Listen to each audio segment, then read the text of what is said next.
সূরাতুল ইখলাস 3 বার পাঠ করে চুলের মধ্যে ফু দিলে কি লাভ হয় আমরা অনেকেই সেটা জানি না। আজকে আমরা সেটি জানবো ইনশাআল্লাহ।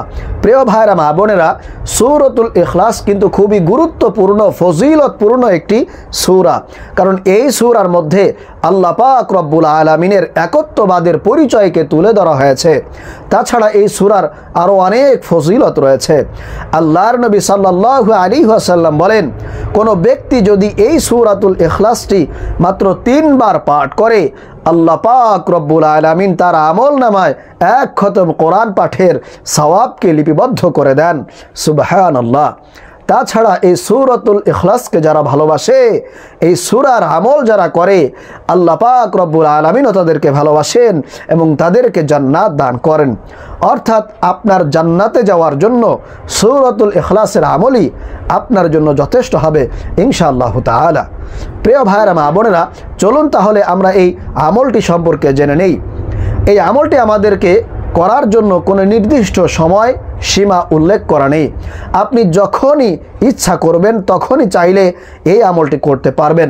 আপনি রাতে করতে পারেন, দিনে করতে পারেন, যখন আপনার সময় হবে আপনি তখন ইনশাআল্লাহ এই ছোট্ট সূরাতুল ইখলাসের আমলটি করে ফেলতে পারবেন। তবে এই আমলটি আপনি যদি ফজরের নামাজ আদায় করার পরে করতে পারেন তাহলে সবচাইতে বেশি ভালো হবে এবং আল্লাহর কাছে তা গ্রহণযোগ্য বেশি হবে। এজন্য আমি বলবো আপনারা কষ্ট করে ফজরের নামাজের পরে চাইলে এই আমলটি করতে পারেন। এছাড়া যখন ইচ্ছা তখনই আপনি আমলটি করে ফেলতে পারবেন। এই আমলটি করার জন্য সর্বপ্রথম আমাদেরকে 3 বার ইস্তিগফার পাঠ করতে হবে। আস্তাগফিরুল্লাহ, আস্তাগফিরুল্লাহ, আস্তাগফিরুল্লাহ। এইভাবে আপনি ইস্তিগফার পাঠ করলে আল্লাহ পাক রব্বুল আলামিন আপনাকে মাফ করে দিবেন। আপনার পিছনের যাবতীয় গুনাহ খাতাকে আল্লাহ সুবহানাহু ওয়া তাআলা আপনাকে ক্ষমা করে দিবেন ইনশাআল্লাহ।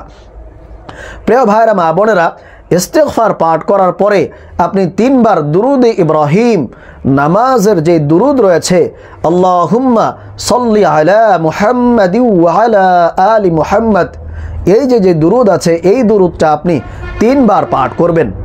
3 বার নামাজের দুরুদ পাঠ করা হয়ে গেলে এরপরে সর্বশেষ আপনি সূরাতুল ইখলাস 3 বার পাঠ করবেন। তবে অবশ্যই আপনার হাতের মধ্যে চুল রাখতে হবে, সেটা যে কারো চুল হতে পারে। আপনি চুলটা হাতের মধ্যে রেখে সূরাতুল ইখলাস 3 বার পাঠ করবেন। আমি দেখিয়ে দিচ্ছি কিভাবে আপনারা এই আমলটি করবেন। প্রথমে বিসমিল্লাহ সহকারে সূরাতুল ইখলাস পাঠ করবেন। বিসমিল্লাহির রহমানির রহিম। কুল হুয়াল্লাহু আহাদ, আল্লাহুস সামাদ, লাম ইয়ালিদ ওয়া লাম ইউলাদ ওয়া লাম ইয়াকুল লাহু কুফুয়ান আহাদ।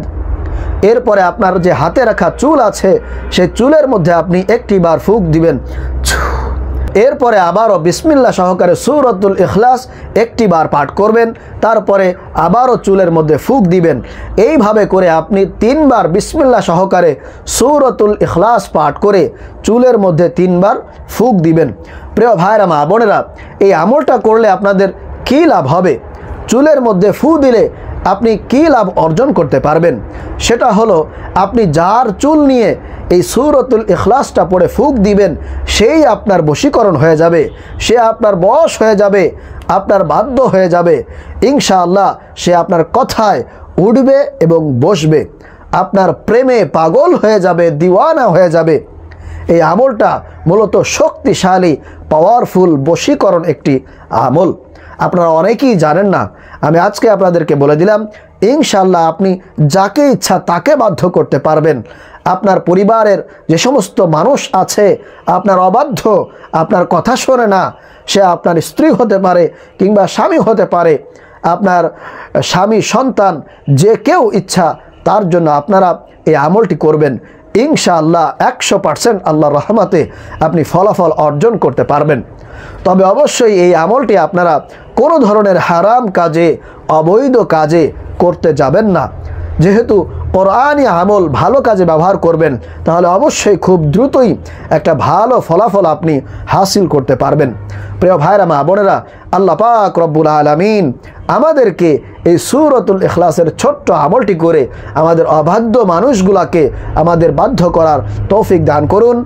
আমিন।